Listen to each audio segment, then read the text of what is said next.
Good morning, my friends, and we're here in the garden this morning on May Day, the 1st of May, and here we see some lilies of the valley, and we also hear our neighbors with the power tools. So we're going to get some lilies, and looks like some fresh mint as well, and go inside where it's nice and quiet. And here we are, my friends, in the study, and I've put our lilies of the valley for the 1st of May in a nice blue Roman glass vase from Bath. It's not real Roman, it's just a replica, but I like the blue color.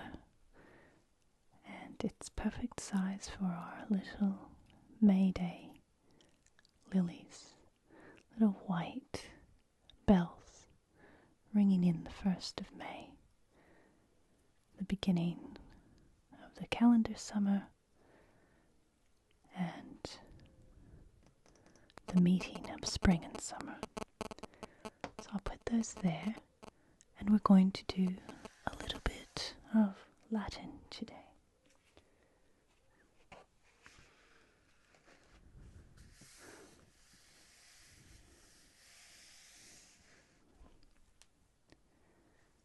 I've got a pencil here, my Kaweco Sport, Kaweco, and a Lamy pen with some light blue or Pacific blue ink. So our theme today is blue.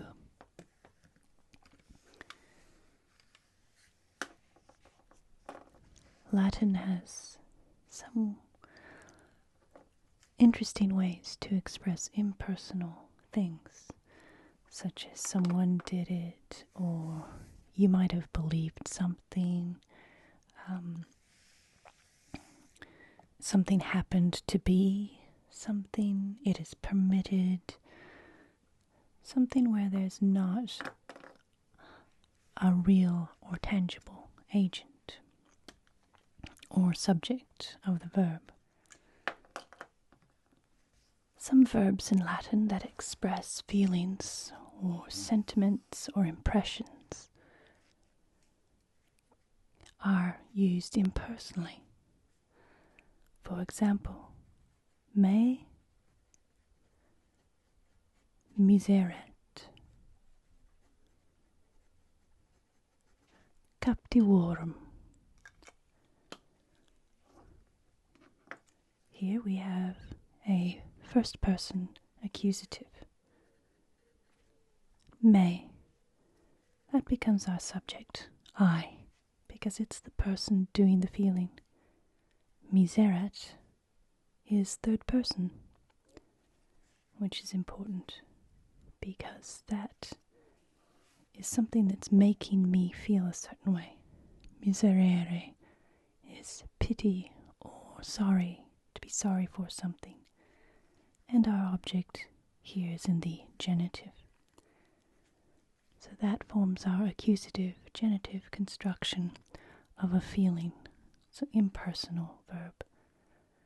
And we make it more of an active, I'm doing the feeling in English by putting that accusative as the subject and the source of the feeling, which is the genitive, becomes our object. So, I pity the prisoners. Me miseret captivorum. These pity or sorry verbs, and there are a few of them, can be used in the impersonal in Latin like this. The other one, paenitet, paene. Me paenitet. Sceleris.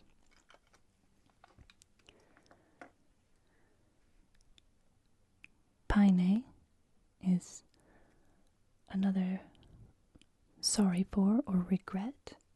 So I'm sorry for or I regret. Sceleris, my crime.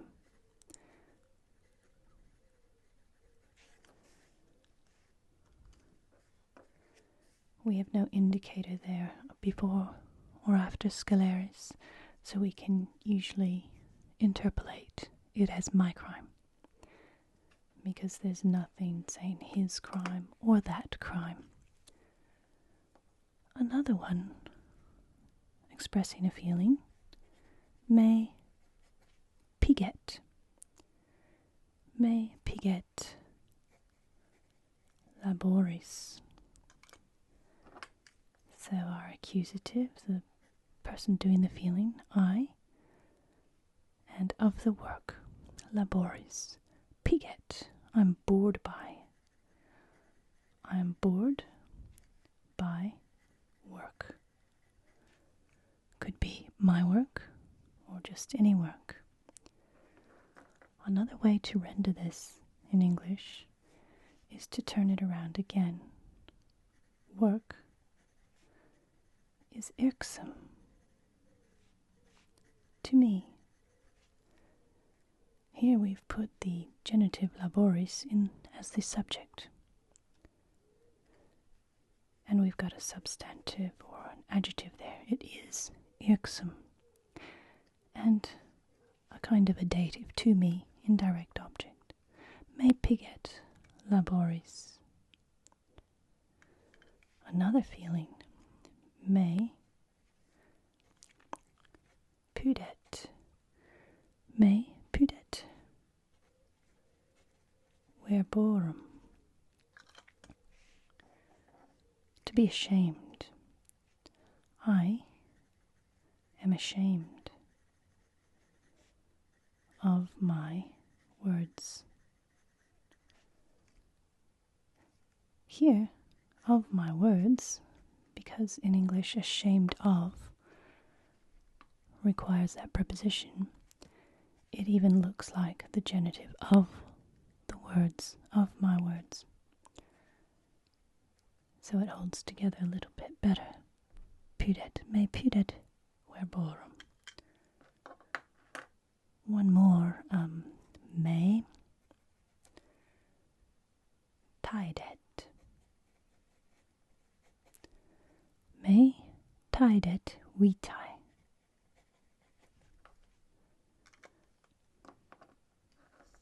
Tidet, to be weary of or tired of.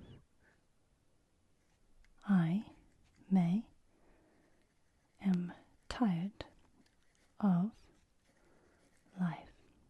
So again, to be tired, ashamed, we use of in English, which fits well with our genitive in Latin. Sometimes these verbs can be used with an infinitive.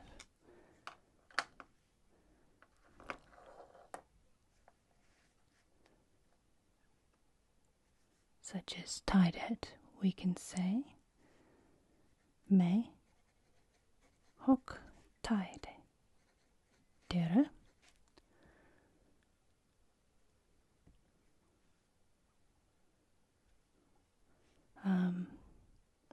No, we'll put the tidere. Tidebit dicker. Let's do that.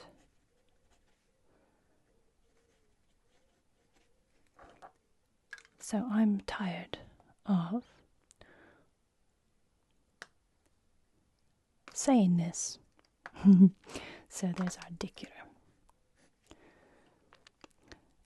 Instead of our genitive.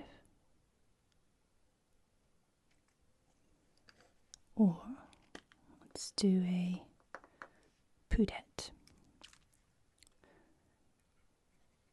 Me pudit. Pudut.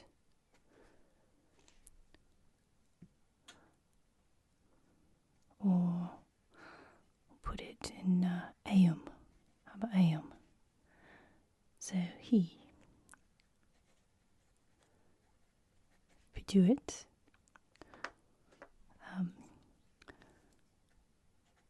Was ashamed to come.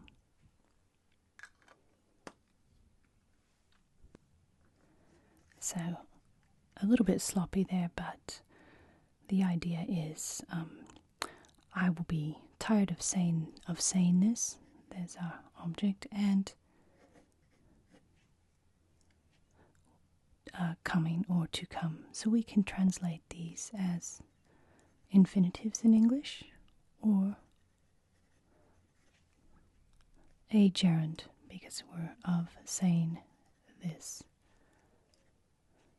We know it's a gerund because it's the object of the preposition of in English. So different ways to translate that infinitive as object in Latin, which doesn't happen often, but it makes tired a bit. Will be tired of saying this. And eum putuit. He was ashamed.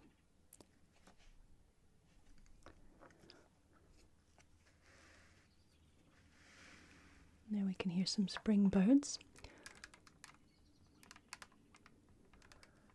Let's do some sentences.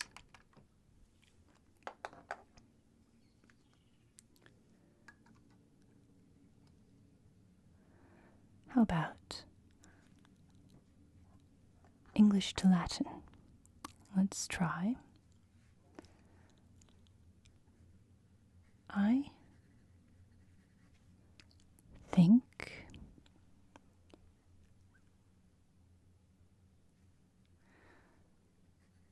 let's do some reported speech. He is really tired. What is he tired of? I think he is really tired of discipline.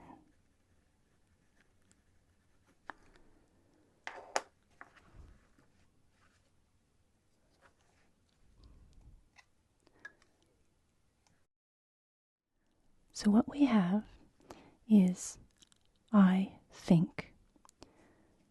That's not a problem because that is a straight subject verb active construction. So we're going to say puto, I think. Present tense, active indicative. When we have reported speech, this subject of the next clause is already in the accusative, which is convenient for us because he is tired. Tired. Just like eum puduit. So our subject accusative forms a double function here. Puto eum. What is he tired of? Discipline. Really tired. Really, as an adverb, we can say re vera for really. He's actually. Re vera of discipline. So we need a genitive for discipline.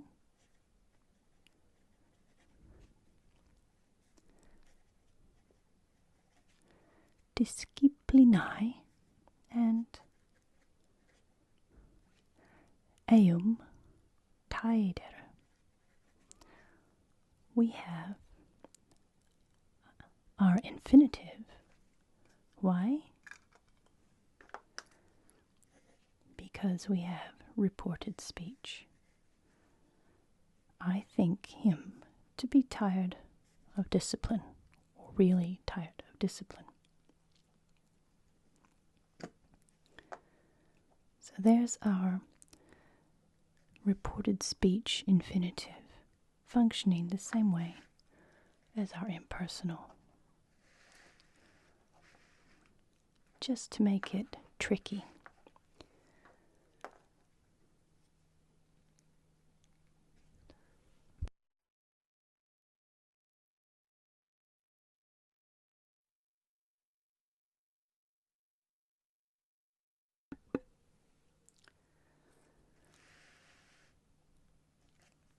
Let's do a more straightforward example of our accusative and infinitive construction.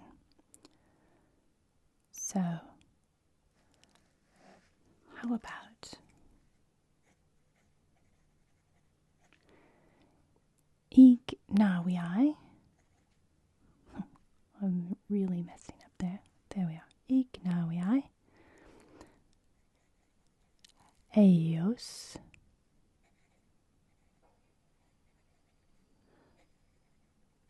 paenituit.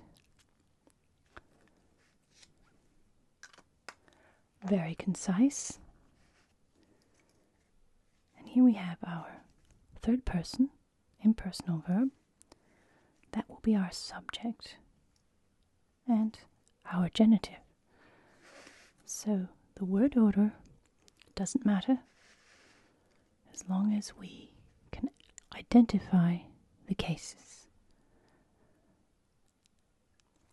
So what we have is they, eios. They, we put that in the subject of our sentence because they're doing the feeling. Paenituit, we're sorry. For, and there's our genitive. What was making them feel that way? They were sorry, ignaviae, for their cowardice.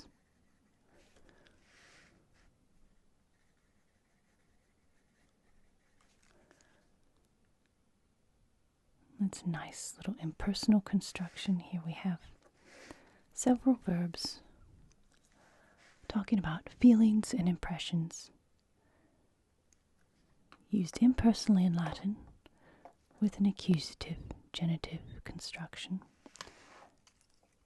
Also, how we did that with reported speech and how we can change the word order.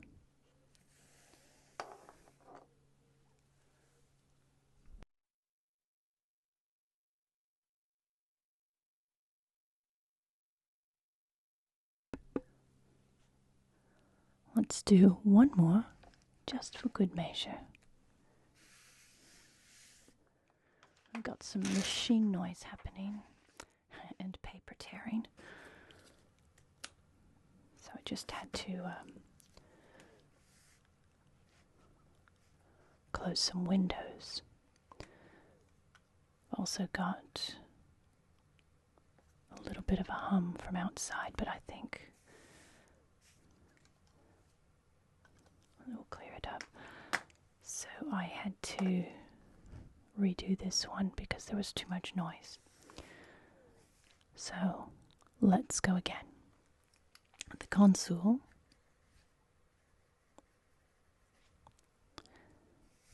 soon regretted his speech. So we have the consul, the one doing the feeling. We have the speech, the cause of the feeling, and regret. So this will fit into our accusative and genitive construction.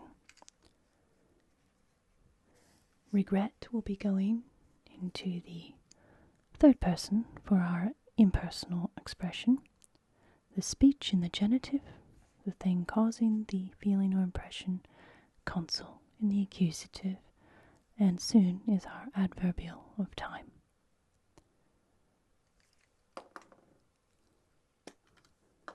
So consul in the accusative,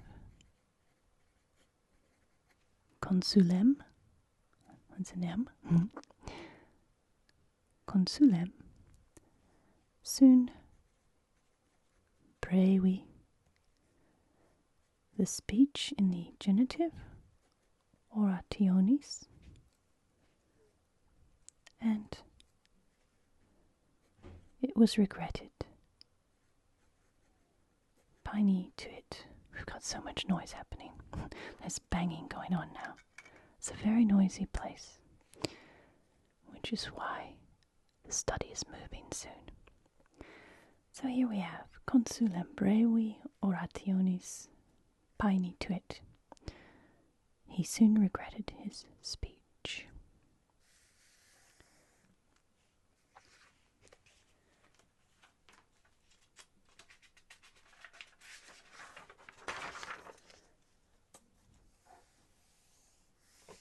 Let's take a paper, a different one.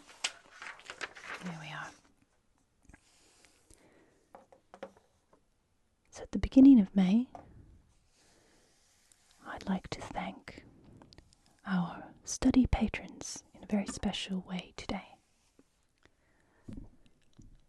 To celebrate the study's relocation, I've instituted a Patron Shelf in the study. And here you can see, I'll put it on the screen. For each patron, I've put a thing on the shelf, and April is Classics Month, or was Classics Month. So to thank our special study patrons, I'm going to talk about some of these things. So, our first patron is Andreas. Thank you. This is one of our many octopus vases that have been found in Crete, and some in what used to be Minoa, the Minoan and Mycenaean palaces.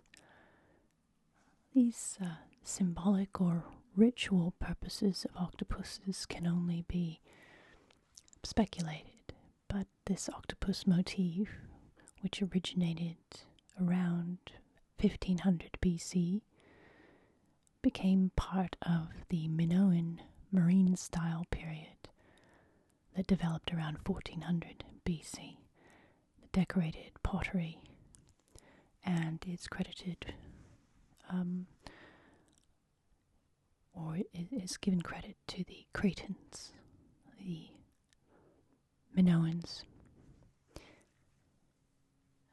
This Minoan vessel here has the octopus completely in the center, swimming off diagonally with its tentacles extended out, curling around the vase, and wide, curious eyes. There are also sea urchins, coral, number of shells, triton shells. And if you've been following the studies, Temple of Apollo mysteries and the magnetic anomaly, you will remember that the main character, Lady Aliotta, is from the ancient kingdom of Crete. So there's our connection there.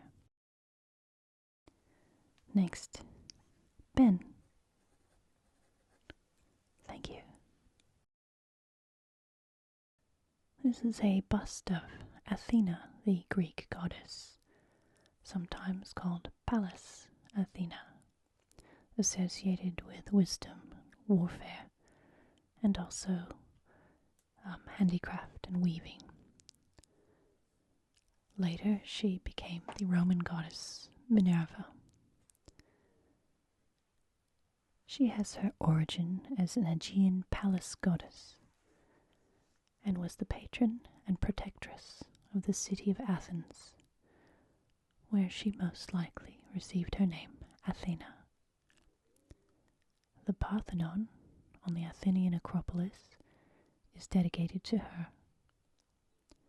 Her symbols include owls, a helmet, and olive trees, and she often is holding a spear as well. The festival of Athena in Athens was the Panathenaea, which was celebrated during the month of Hekatombion in midsummer, the most important festival of the Athenian calendar. We did here in the study on Greek festivals just a few months ago. You might remember. Since the Renaissance and the Middle Ages, Athena has come to symbolize wisdom and the arts and classical learning. And for Joshua, thank you. This is the bust or head of Rome's first emperor, Gaius Julius Caesar Augustus, born Gaius Octavius in 63 BC. He was also known as Octavian before he took the Roman emperorship, as it were. Handsome of face, he had a very interesting life and also changed the course of human history. He was the founder of the Roman Empire, reigned as the first Roman emperor from about 27 BC until his death in AD 14. His reign initiated what's known as an imperial cult, but also an era of the Pax Romana or Pax Augusta, an era of peace,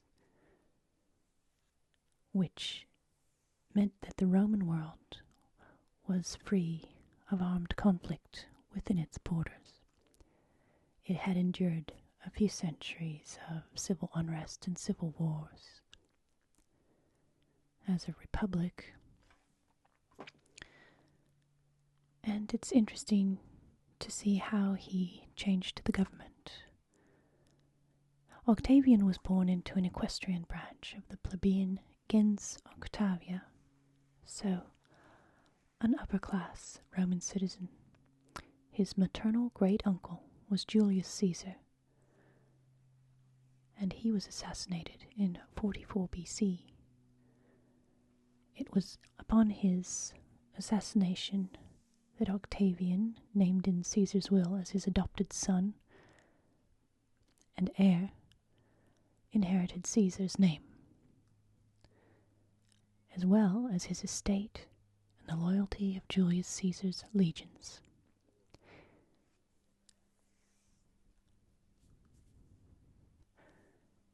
Octavian, Mark Antony, and Marcus Lepidus formed the second triumvirate to defeat the assassins of Julius Caesar. After their victory at the Battle of Philippi in 42 BC, this triumvirate divided the Roman Republic among themselves and ruled as three dictators. It didn't last. Lepidus was exiled, and Antony was defeated by Octavian at the famous Battle of Actium in 31 BC, sealing Octavian's invasion and annexation of Egypt, which became a Roman province. His restoration of peace in the Roman Republic bore the outward look of a free republic, investing the government with power as the Roman Senate, the executive magistrates, and the legislative assemblies, similar to what we see today in modern democracies with the three branches of government. However, Augustus maintained autocratic authority by having the Senate grant him a lifetime tenure as commander-in-chief, tribune, and censor, styling himself Princeps Civitatis, or the first citizen. Octavian, or Augustus, also succeeded in enlarging the Roman Empire, with not only Egypt, but Dalmatia, Pannonia, Noricum, and Rhaetia, expanding into Africa, completing the conquest of Hispania, but unable to go farther into Germania.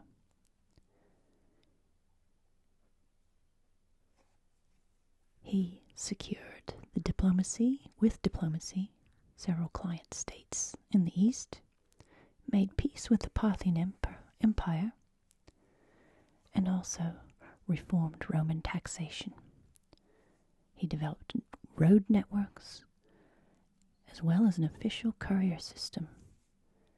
He established a standing army, the Praetorian Guard, as well as some civic services, such as firefighting services and police for Rome.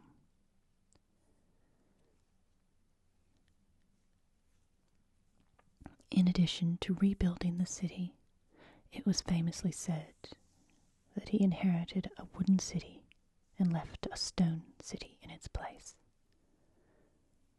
When he died in AD 14, he was 75 years old and was succeeded as emperor by his adopted son, Tiberius.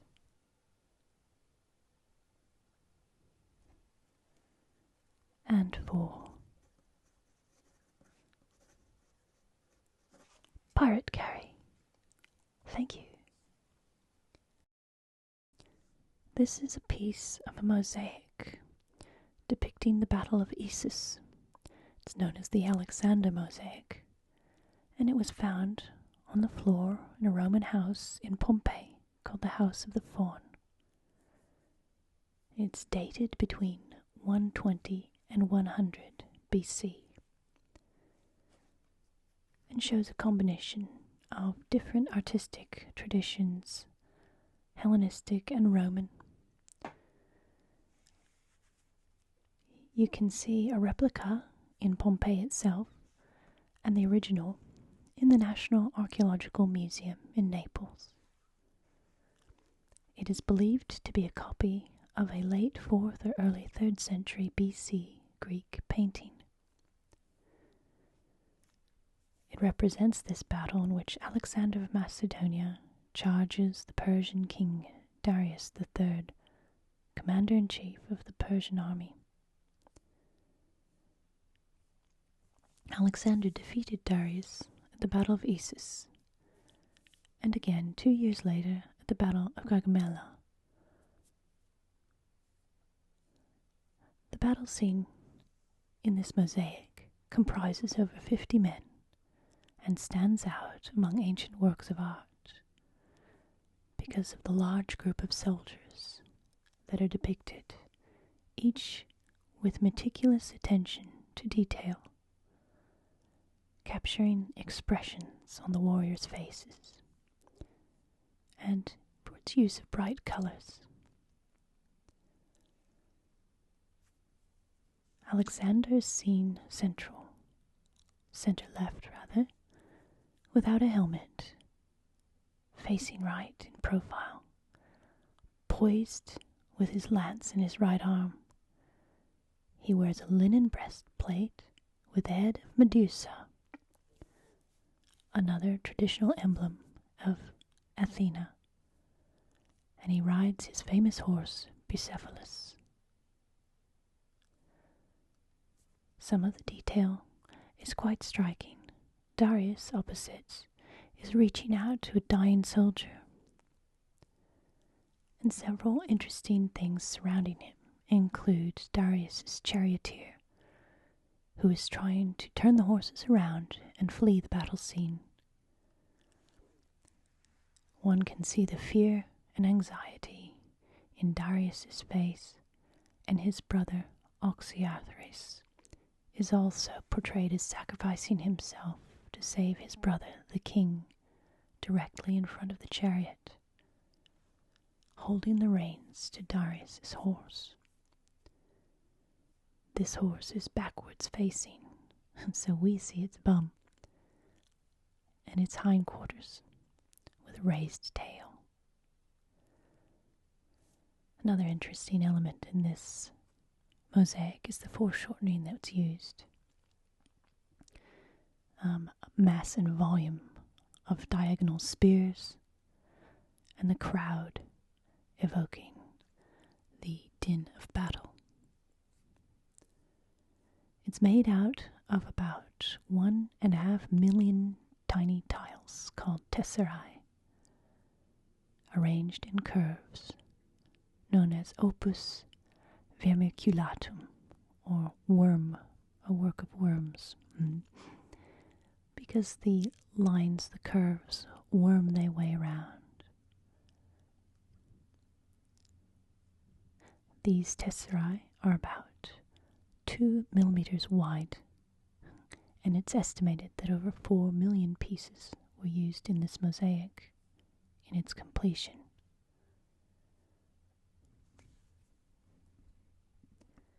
Here in the study, we've done a few Latin translations about Alexander.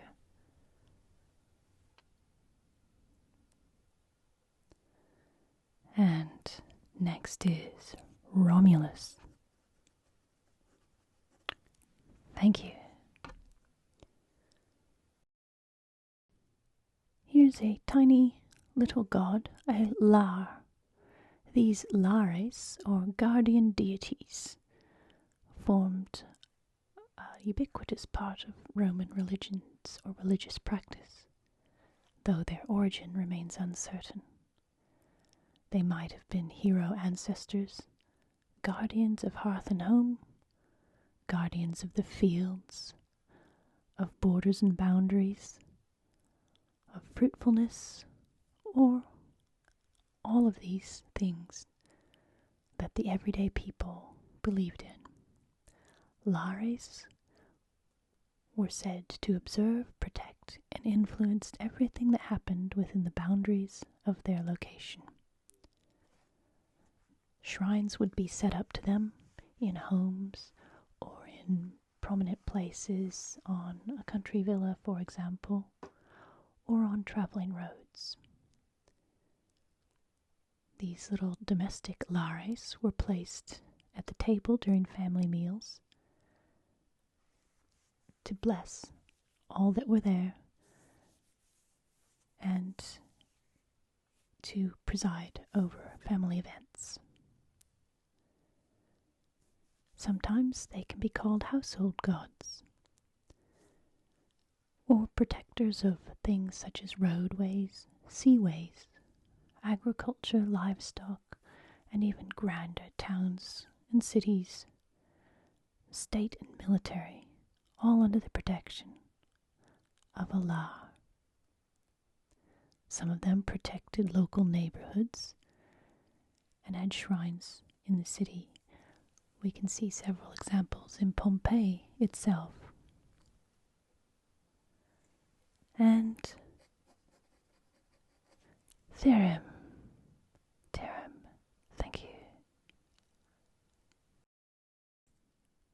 This scroll is an example of what the Romans used to write on.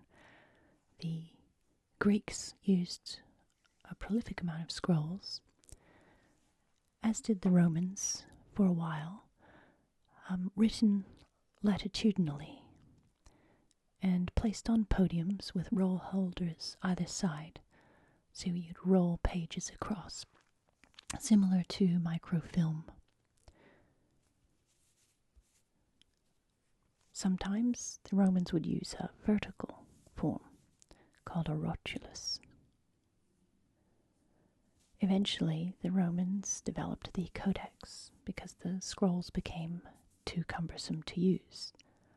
But before that, great collections of scrolls were found in libraries, so we know that there was a lot of reading and communication of large tomes on scrolls. We did a video in the study about the Herculaneum scrolls because a recent project, several, have been using not only X-ray or infrared, but all kinds of new imaging and now AI to help decipher the scrolls found in the library in Herculaneum that were very damaged by the falling ash from the Vesuvius eruption. So exciting things are happening with those every day, and we will soon see possibly an entire opus or scroll available for us to read after 2,000 years. And finally, Carman 1000. Thank you. And here we have Alexander again, and a sculpture of his head. Alexander the Third of Macedon, also known as Alexander the Great, from about 356 BC to 323 BC. He ruled as king of the Greek kingdom of Macedonia, succeeding his father Philip II to the throne in 336 at the young age of 20. He conducted many military campaigns, which we've translated here in the study, some of which we've translated, expanding into Western and Central Asia and Egypt. By the time he was 30, he had forged one of the largest empires in history, spanning all the way from Greece to northwestern India. He remained undefeated in battle and is considered to be one of history's greatest and most successful military commanders. And we don't forget that his famous horse, Bucephalus, is partly credited, or deserves part of the credit, for Alexander's military successes. A very special thank you to our April patrons for supporting the study, and thank you to everyone for watching.